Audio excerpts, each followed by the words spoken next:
So hello guys, welcome back to my channel. Susubukan ko tong spot welding ko na pinabricate ko ng kahoy yung handle. Siguro naman hindi masusunog to, kasi may mga nag-comment dun sa mga una kong vlog, masusunog daw yung kahoy pag matagal na ginagamit. So ngayon susubukan ko kung kakayanin niya. Ang spot weld natin, ito dalawa na 20 amps pang e-bike, 48 volts na pang e-bike. Ito yung gagamitin natin na nickel plate.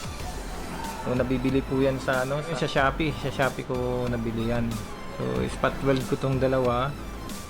So ngayon ko masusubukan kung gaano katibay itong na to, spot welding na to. Ang problema lang kasi nito, ito. Nakikita niyo yung tip. Napupurol yan eh. Ito, matulis yan. Kailangan pagka hindi na matulis, tatanggalin mo ulit. Tapos lilihain mo para matulis ulit. So guys, mga ka-DIY. So ito gagawin ko na to, tatapusin ko tong pag-spot weld ng 48 volts 20 amps na dalawa. Galing yan sa mga, hindi to brand new guys galing to sa sa old laptop battery. Pinili ko lang yung mga magagandang battery.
So guys, nakatapos na ako na to. Tatlo, sobrang init na ito. Sobrang init na. Oh. Sobrang init na. Kung plastic yan, disalign na to.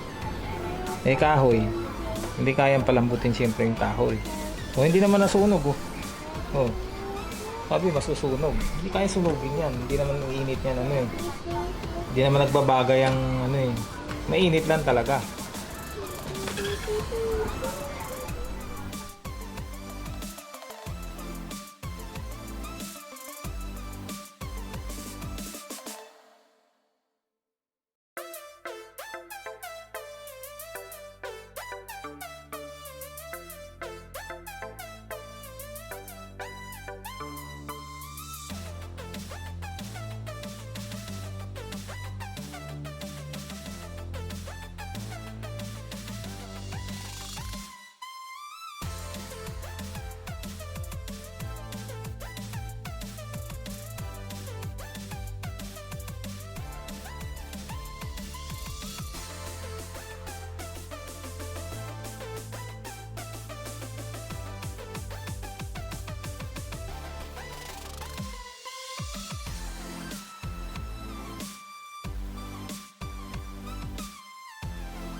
Okay na guys, so.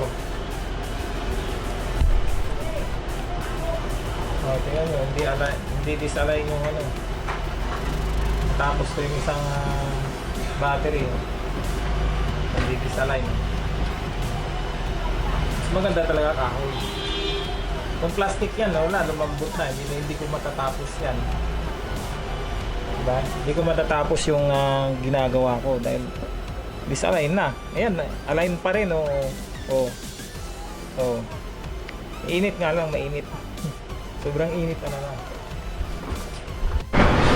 So guys, natapos ko rin yung ginagawa ko. Tingnan niyo yung resulta ng ano, spot welding. Naka-align pa rin, no? Sobrang init nga lang. Mainit talaga. Yung switch guys, ayan, oh. Ayan. Mas maganda yung switch, hindi nasisira. Dati nung hindi ko pinalitan yan, plastic pa yung yung ano niya, yung handle. Nandito yung switch. Lagi pong nasisira yung pagka tumama itong itong tip na to dun sa sa micro switch. Kasi sobrang liit lang ng micro switch eh. Kaya ito ngayon mas maganda, mas matibay. Yan nandito na yung yung pag umangat ito, yan. Nakita nyo guys, umangat. Pag umangat to, mag-on yan. Yun. Mag-on yan. Magti-trigger dun sa sa welding machine natin. Ito yung welding machine. Nandito na yung trigger niya. Iti-trigger niya yung yung welding machine natin. So guys, natapos ko yung mga yung spot welding ko. Hindi ko na binidyohan lahat kasi sobrang haba na eh. Ayan maganda yung pagkaka-welding Ayan yun guys. Wala nang spacer to. Hindi ko na nilagyan. Para mas compact ang tawag. Dikit-dikit na yung battery. Dikit-dikit na yan. So lalagyan ko na lang ng BMS yan. Yan dalawa yung nagawa ko. Dalawang 20AH na pang e-bike. So ito lang yung ginamit ko. So hindi naman nasunog May nag-comment kasi doon sa una kong vlog, yung kahoy daw ay madaling masunog. Umiinit lang, pero hindi naman nagbabagay. Hindi mo lang mahawakan talaga. Kung plastic yan, di na yan, malambot na yan. Ito yung isa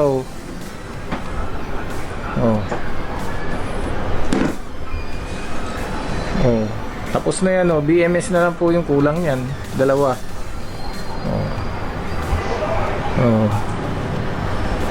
Ayan guys.